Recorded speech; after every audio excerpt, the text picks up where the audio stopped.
Watu wengi wamekwisha ambiwa sana nini cha kufanya ili kufanikiwa. Hakuna upungufu duniani wa mambo gani mtu anatakiwa afanye ili afanikiwe. Changamoto kubwa, watu wengi hawajaambiwa namna gani ya kufanya haya mambo. Namna gani mambo yanafanyika ili mtu aweze kufanikiwa.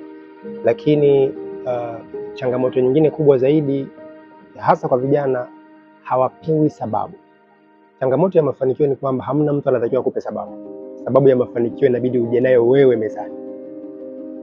Yule anayekwambia umuhimu wa kufanikiwa ama anayekuguide kwenye safari ya mafanikio hatakiwi kukupa sababu ya mafanikio.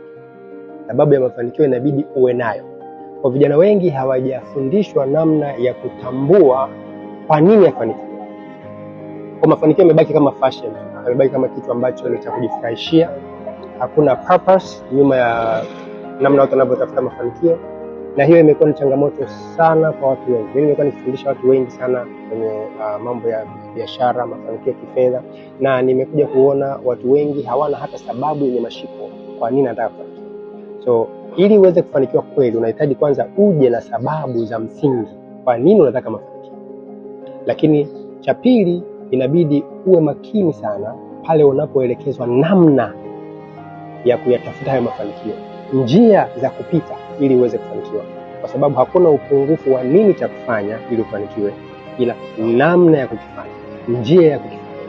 Hilo ndio jambo la muhimu, na ndio maana ninakusihi popote ulipo, tafuta watu wawili. Tafuta mtu anaitwa coach, tafuta mtu anaitwa mentor, kwa sababu mwalimu ni mtu tu atakayekwambia cha kufanya. Walimu wako wengi sana kwenye mitandao, wanafundisha vitu vingi vya kufanya ili ufanikiwe, kibiashara, kimaisha, kimahusiano, kiroho. Walimu wako wengi, lakini namna ya kukifanya unahitaji coach. Maana yeye ni mtu ambaye atakutrain, atakuelekeza.